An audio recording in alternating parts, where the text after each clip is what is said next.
भारतीय खुफिया agency raw एक नाम जो रहस्य और बहादुरी का पर्याय है। लेकिन क्या आप जानते हैं कि रॉ का एक ऐसा खतरनाक मिशन भी था जो पूरी तरह से विफल हो गया? आज हम उस कहानी की तह तक जाएंगे, जानेंगे कि भारत की सबसे बेहतरीन खुफिया एजेंसी का सबसे बड़ा मिशन क्यों नाकाम रहा। ये एक ऐसी कहानी है जो हमें खुफिया दुनिया की जटिलताओं से रूबरू कराएगी। रिसर्च एंड एनालिसिस विंग या रॉ ये भारत की विदेशी खुफिया एजेंसी है। इसका काम देश की सुरक्षा सुनिश्चित करना और सीमाओं के पार से आने वाले खतरों का पता लगाना है। रॉ के ऑपरेशन हमेशा गोपनीय होते हैं। ये वो समय था जब देश को एक बड़े खतरे का सामना करना पड़ रहा था।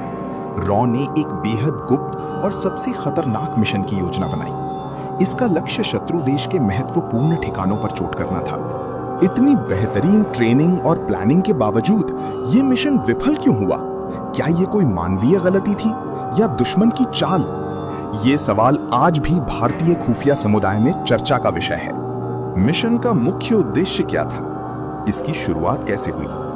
आइए जानते हैं इस खतरनाक ऑपरेशन के पीछे की कहानी। मिशन का एक कोड नेम था जो अत्यंत गोपनीय रखा गया था। ये मिशन एक विशेष समय रेखा के भीतर पूरा किया जाना था ताकि दुश्मन को संभलने का मौका ना मिले। ऑपरेशन का दिल था शत्रु देश के भीतर घुसपैठ करना। एजेंट्स को संवेदनशील जानकारी इकट्ठा करनी थी या शायद किसी बड़े ऑपरेशन को अंजाम देना था। ये एक करो या मरो वाली स्थिति थी। रॉ एजेंट्स का चयन बहुत कठिन प्रक्रिया से होता है। इस मिशन के लिए देश के सर्वश्रेष्ठ और सबसे साहसी एजेंट्स चुने गए। उन्हें विशेष ट्रेनिंग दी गई जिसमें हर जोखिम को कवर करने की कोशिश की गई थी। हर खुफिया ऑपरेशन में चुनौतियां होती हैं, लेकिन ये मिशन असाधारण रूप से जटिल था। एजेंट्स को हर कदम पर जोखिम का सामना करना पड़ा। शत्रु क्षेत्र की भौगोलिक स्थिति बहुत मुश्किल थी और राजनीतिक माहौल बेहद तनावपूर्ण। एजेंट्स को लगातार निगरानी और शत्रु सुरक्षा बलों से बचना था। मिशन शुरू होते ही एजेंट्स को अप्रत्याशित बाधाओं का सामना करना पड़ा। संचार की समस्याएं, अचानक सुरक्षा बढ़ जाना या गलत खुफिया जानकारी ने मिशन को मुश्किल में डाल दिया।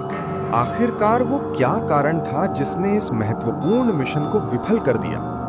विफलता के कारणों को आंतरिक और बाहरी दो भागों में बांटा जा सकता है। कुछ रिपोर्ट्स बताती हैं कि शायद मुख्यालय और फील्ड एजेंट्स के बीच समन्वय यानी कोऑर्डिनेशन की कमी थी, या फिर प्लानिंग में कोई ऐसी चूक रह गई जिसका अनुमान नहीं लगाया गया था। सबसे गंभीर आशंका ये थी कि शायद मिशन की जानकारी लीक हो गई थी।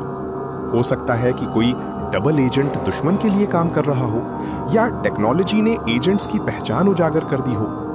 वो निर्णायक क्षण तब आया जब एजेंट्स को दुश्मन के जाल में फंसना पड़ा। शायद एक छोटा सा संचार गैप या एक गलत पहचान ने पूरे मिशन को पटरी से उतार दिया। इस विफलता के बाद क्या हुआ? रॉ ने इससे क्या सबक सीखा और इस घटना का भारतीय खुफिया नीति पर क्या असर पड़ा? मिशन को आधिकारिक तौर पर समाप्त कर दिया गया।